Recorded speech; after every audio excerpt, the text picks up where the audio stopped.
QT update time.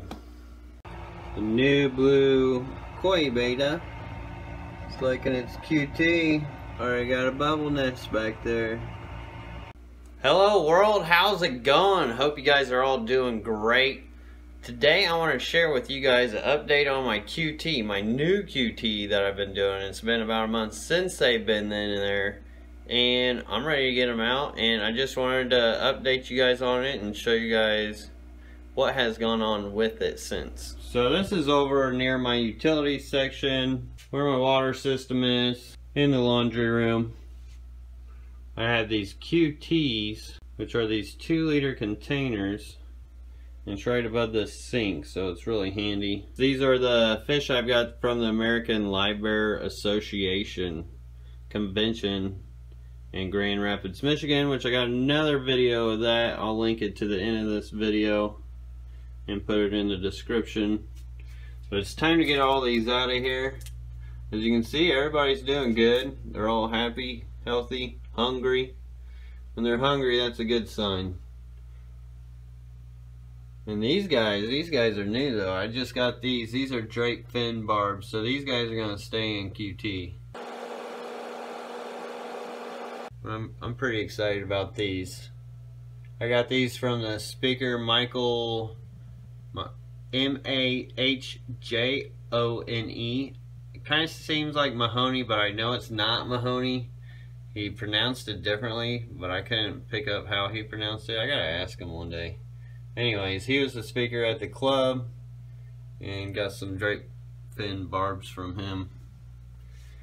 And I did have to use some meds on a few of them and just bounce them back. Seemed like API Fungus Cure comes in these little packs here.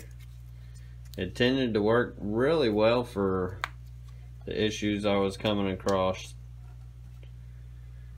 which their bodies were like kind of turning white, their fins were clamped, their fins were turning a little white, and the scales were starting to protrude a little bit. These aren't tiger barbs, these are actually those red and black barbs, ruby barbs. But I didn't have any circulation in here, any airlines, nothing. I did water changes about every 4 days or so. Yeah, it probably went longer than that sometimes. What I would do though is I'd add like maybe about this much water in, and then a day or two later I'd add more water in, so it would still dilute it. And if they're gonna have anything, it's gonna show better if they're in a tight space and container like this, because it would let any bad things build up easier than in a big water column, such as like a 20-gallon QT tank or even a 10-gallon QT tank. I mean, this one has a whole family of fish in it, and it did dirty up a little more than others, but I mean, the water's a little cloudy compared to this. You know, you can see they're all happy and healthy and doing great.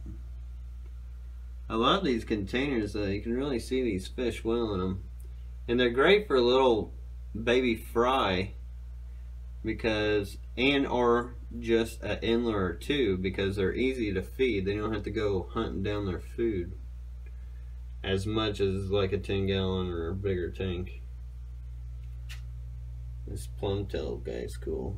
Purple inlet, plum tail. Alright, came from my purple Moscow Guppies as a hybrid.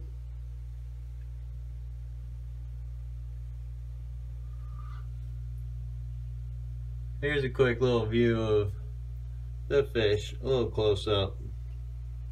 These guys are cool, because I know we come on here to see fish, right? Can't really see him, he's way back, even though he's really cool. Focus. There we go. Camera shy, huh? I'm gonna be camera shy on me. I'll get you.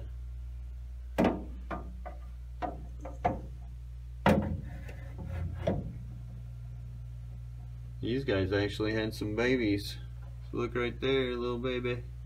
Little baby.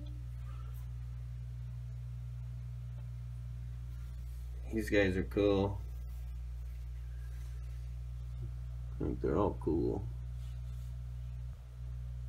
These guys actually gave birth in here.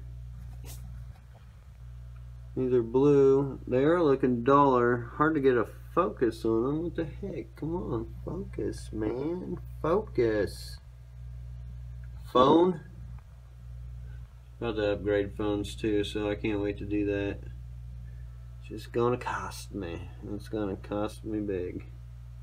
Whoa, look at this guy. Ooh, so pretty. The oranges didn't do that well. They just kind of dissipated. I was left with two. But besides that, everybody else did good.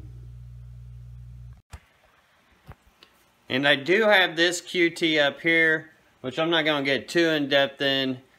These guys are getting ready to get moved out too. If you want to see what those fish are, like I mentioned, you can go to the American Library Association convention, or well, unboxing. And yeah, so these are about to get into their permanent homes. Ooh, itch. Oh. And I'm excited about that. So that means this is going to be open. I'm not sure what I'm going to get, what I'm going to do. I know Wet Spot had a bunch of fish that I've been wanting. Let's see, I know I want more plants. So I may go ahead and plant and do substrate for all these tanks. We'll see, I haven't made up my mind on that yet. And let's see what else. And I'll go ahead and show you a couple of the fish in here. Or I'll just run through them real quick. So here's the Sapphire Dumbo Guppies. They're in here with Celebes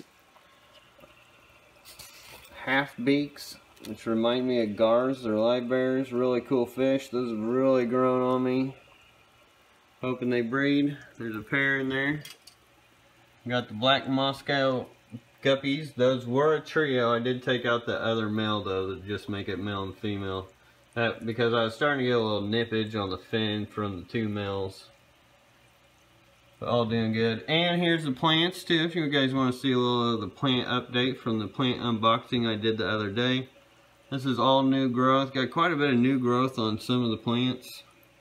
Rotalia Pearl, it's barely hanging on, but it does have new growth right down here at the bottom. So this was it. Melted all the way back, but then it did end up coming back. This Vietnam, I think it was just too far gone by the time I got it. So I don't know. I've already got that anyway. So I do know that will do good in my water.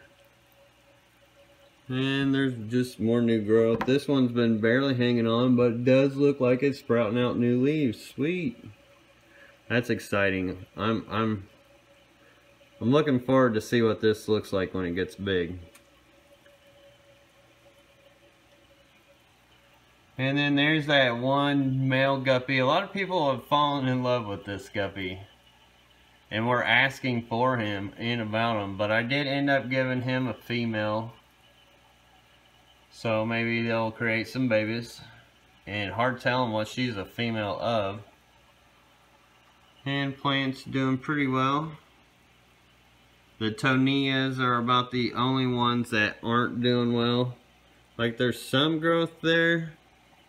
Well, that one's gone. It did have some growth on it. So it did try to grow a little bit, and then it just kind of petered back a little bit. But yeah. And that Tonia, or that might have been a, I don't remember what, that may have been a bellum or something. Either way, it's about toast. But a lot of them are still hanging around, which is cool.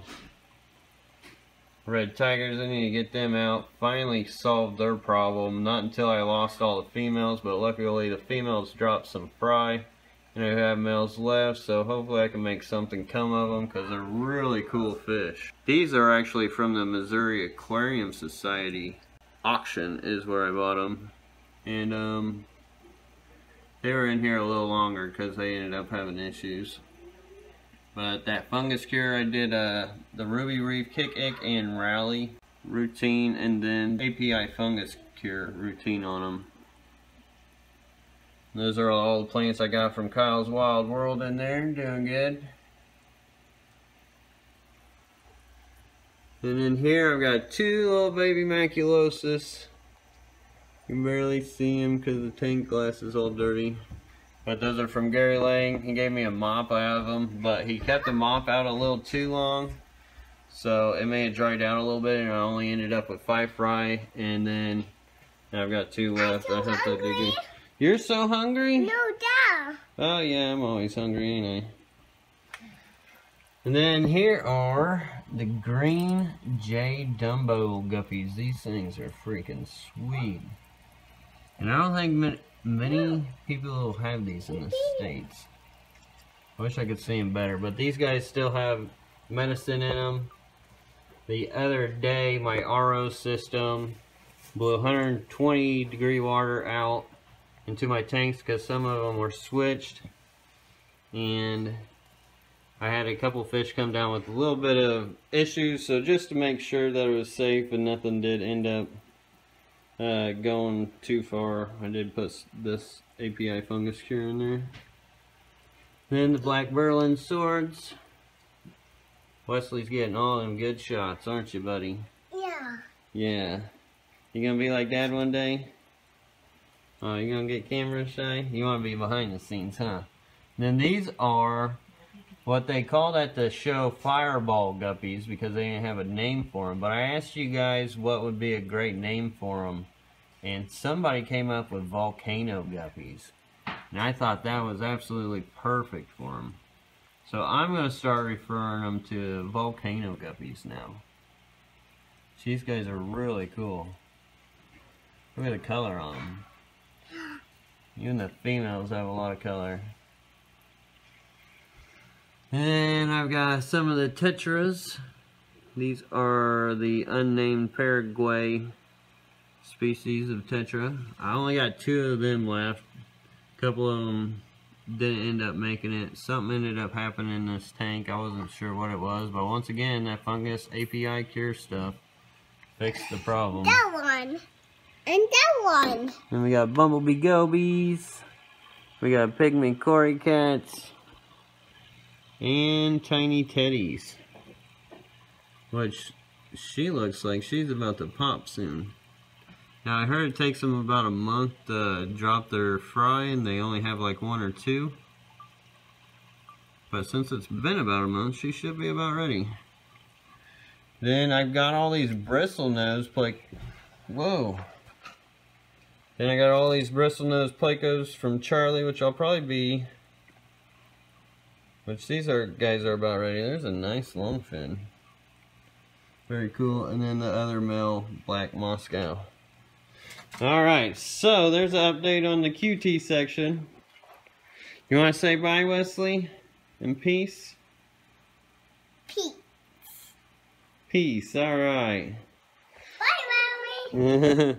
Alright, so there you have it. I hope you guys enjoyed that. May have learned something. The QT section downstairs was a little different with no airstone and all that, but it worked out really good because I didn't have to use a whole lot of medicine, which definitely cut costs. It was less to water change and all that stuff. So I don't know, maybe I may rethink my whole QT strategy. These will probably always still be QT, at least for plants, because I can't really QT plants in those containers. But saying this doesn't mean you need one of those containers. You can use like half of a gallon, or use a gallon jug, cut it in half. You can use something like that and stick it by your sink. That way you make sure you're doing your water changes. Some people may think this is cruel, but I don't know. I don't think it's that cruel, especially it's like just taking a little, I don't know what to call it. Anyways, these fish weren't complaining. I'll put it that way. Yeah. But either way, I hope you guys enjoyed. Hope you guys learned something. Until next time, peace. Peace. Peace, right?